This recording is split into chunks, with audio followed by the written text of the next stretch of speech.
Hello friend, this is Alka. मैं यहाँ पे सी टेट के बारे में आपको कुछ इम्पोर्टेंट पढ़ाने वाली हूँ, जो आपका पेपर निकालने में आपको बहुत ज़्यादा हेल्प करेगा। आज मैं आपसे बात करूँगी ईवीएस के बारे में, सी टेट ईवीएस के बारे में। तो अगर हम लोग देखें तो सी टेट के जितने भी पोर्शन है वो सब 30-30 मार्क्स में डिवाइड होते हैं। तो 30 मार्क्स, तो उसमें भी अगर हम सी ईवीएस की बात करें तो ईवीएस में 30 मार्क्स में से 15 मार्क्स होते हैं सब्जेक्टिव और 15 मार्क्स होते हैं पेडागोजिकल। जो पेडागोजिकल 15 क्वेश्चन है वो पूरे अंडरस्टैंडिंग बेस्ड होते हैं कि आप कितने अच्छे से समझ पाते हैं कि हमें चाइल्ड सेंटर्ड एजुकेशन में बच्चों को कैसे पढ़ाना है। जितनी ज़्यादा आपकी समझ होगी उतना ज़्यादा या बेहतर पेडागोजिकल क्वेश्चन को सॉल्व कर पाएंगे। दूसरा पार्ट होता है सब्जेक्टिव, उसमें वो भी 15 मार्क्स का होता है। ये जो 15 मार्क्स है उसको भी अगर हम ध्यान से पेपर को देखेंगे तो उसको भी हम 2 पार्ट्स में डिवाइड कर सकते हैं। एक पार्ट में 12 नंबर दिया है मैंने और एक जगह दिया है 3 मार्क्स। कैसे?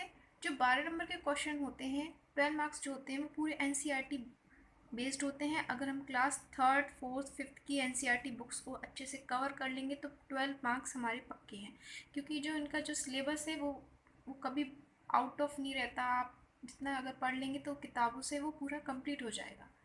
फिर बच्चे 3 मार्क्स में भी वो भी 3 अलग अलग टाइप के क्वेश्चन में डिवाइड है। जैसे कि पहला क्वेश्चन है इंडियन मैप से हर बार एक ना एक क्वेश्चन आता ही आता है।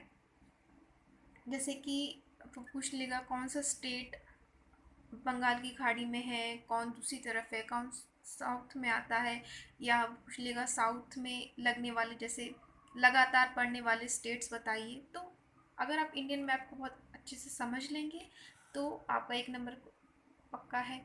फिर आता है डायरेक्शन बेस्ड क्वेश्चन, जैसे कि रीजनिंग में हम लोग पढ़ते हैं कि श्याम इस पॉइंट से वहाँ तक गया, फिर उसने दक्षिण दिशा में मुड़ा और फिर आगे बढ़ा। तो एक क्वेश्चन इस तरह से आता है। और एक क्वेश्चन आता है टाइम एंड ट्रेन, मतलब कि ट्रेन चल रही है, इतने घंटे चली और कुछ समय बाद कितने टाइम बाद वहाँ पहुँचेगी। तो 3 क्वेश्चन इस तरह से आएंगे, Indian map, direction based question and time and train के।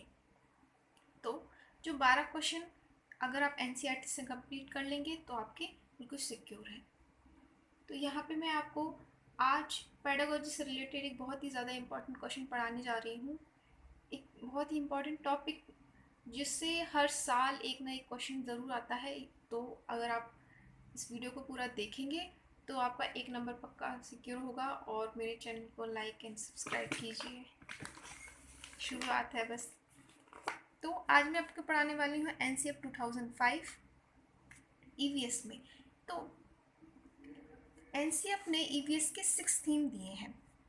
जो मेन थीम है तो उसमें से सबसे पहला थीम है फैमिली एंड फ्रेंड्स, दूसरा थीम है food, third water, fourth shelter, fifth travelling and six things we make and do. तो इसमें से एक क्वेश्चन ऐसे आ जाएगा कि वो पूछ लेगा आपसे कि एनसीएफ की जो मेन थीम है उन्हें बताइए। अगर चार चार में से आपको एक टिक करना होगा या 3 वो सही दे देगा, आपको चौथा बताना पड़ेगा।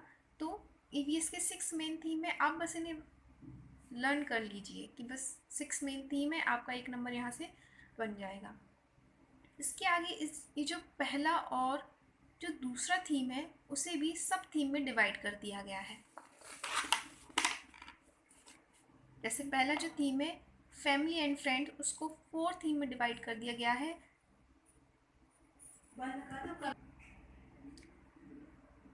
फैमिली एंड फ्रेंड्स, उसके भी 4 सब थीम क्या क्या है?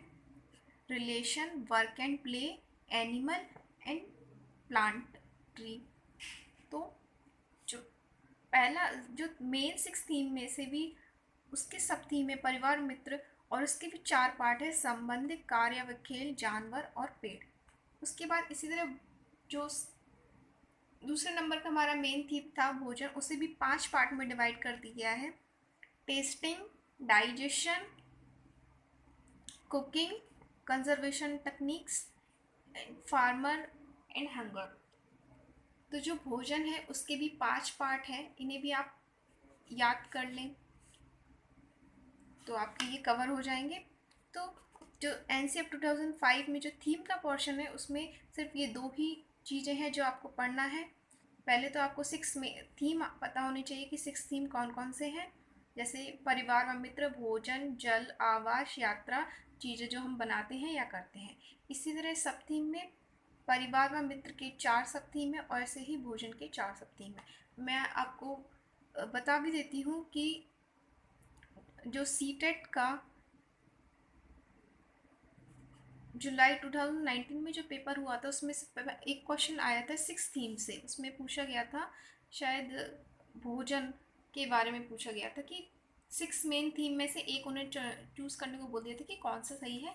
ऐसे ही दिसंबर 2019 में एक क्वेश्चन आया था सब थीम पर। तो ये ईवीएस से रिलेटेड बहुत ही ज़्यादा इम्पोर्टेंट टॉपिक है, इसको कवर करिए। नेक्स्ट क्लास में मैं कुछ इससे भी इम्पोर्टेंट कुछ टॉपिक्स पढ़ाऊँगी जो आपका नंबर सिक्योर करने में आपकी हेल्प करेंगे।